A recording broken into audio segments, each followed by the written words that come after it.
সমূল চক্রবৃদ্ধির সূত্র কি?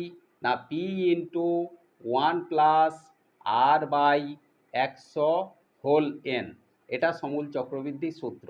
আর আমাদের অঙ্কে দেওয়া আছে যে সমূল চক্রবৃদ্ধি 121 টাকা, তাহলে এইটা সমান 121।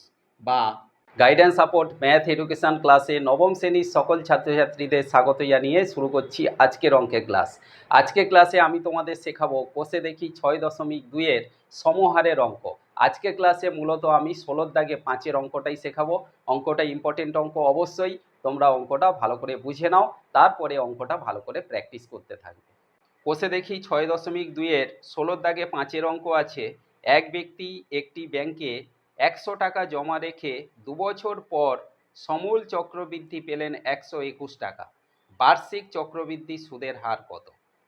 তাহলে আজকের ক্লাসে কোষে দেখি 6.2-এর 16 দাগে 5-এর অঙ্ক আছে।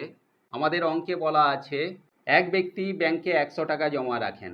তাহলে আমরা লিখব মূলধন, যে টাকাটা জমা রেখেছে সেটাই মূলধন।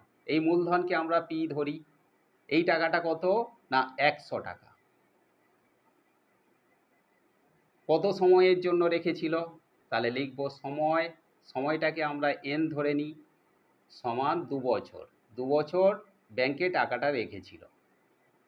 এখন ব্যাংক কত সুদ দিয়েছে? তাহলে আমরা মনে করি চক্রবৃদ্ধি সুদের হার,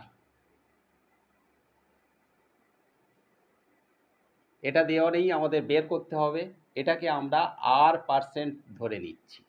এখন আমাদের অঙ্কে দেওয়া আছে সমূল চক্রবৃদ্ধি 121 টাকা, অর্থাৎ চক্রবৃদ্ধি সুদ প্লাস আসল মিলে সমূল চক্রবৃদ্ধি।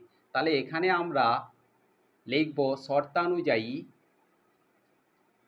সমূল চক্রবৃদ্ধির সূত্র কি? না P into 1 plus R by 100 whole n, এটা সমূল চক্রবৃদ্ধির সূত্র। আর আমাদের অঙ্কে দেওয়া আছে যে সমূল চক্রবৃদ্ধি 121 টাকা, তাহলে এইটা সমান 121। বা পির মান কত? 100, তাহলে পির পরিবর্তে আমরা লিখলাম এখানে 100। 1 প্লাস আর এর মান আমাদের দেওয়া নেই, আর বের করতে হবে, তাহলে আরটাকে আমরা রেখে দেব বাই 100 হোল এন। এর মান কত?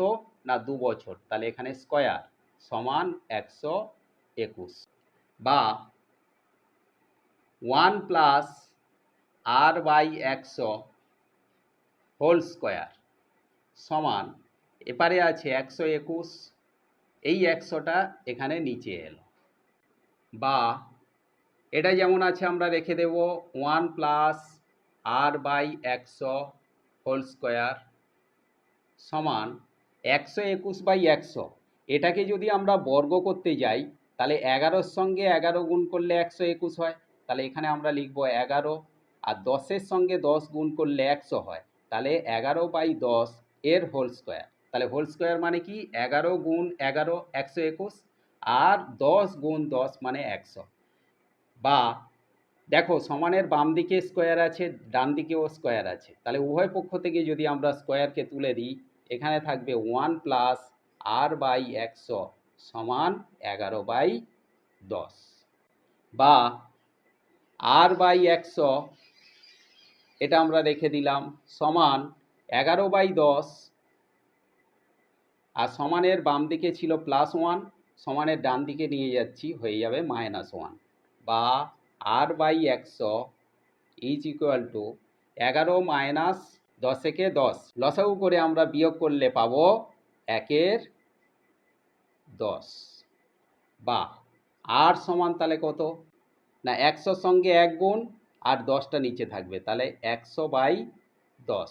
এটা কাটাকাটি করলে 10। 10টা কি? না পার্সেন্ট। কেন? না সুদের হার আমরা R% ধরেছিলাম, তাহলে এটাই হলো চক্রবৃদ্ধি সুদ। তাহলে আমরা লিখব অতএব বার্ষিক চক্রবৃদ্ধি সুদের হার কত? না 10%। আশা করি আজকের ক্লাস থেকে এই সমহারের অঙ্ক তোমাদের বুঝতে কারোর কোনো অসুবিধা রইল না। অঙ্কটা ভালো করে প্র্যাকটিস করো। দেখা হচ্ছে পরবর্তী ক্লাসে।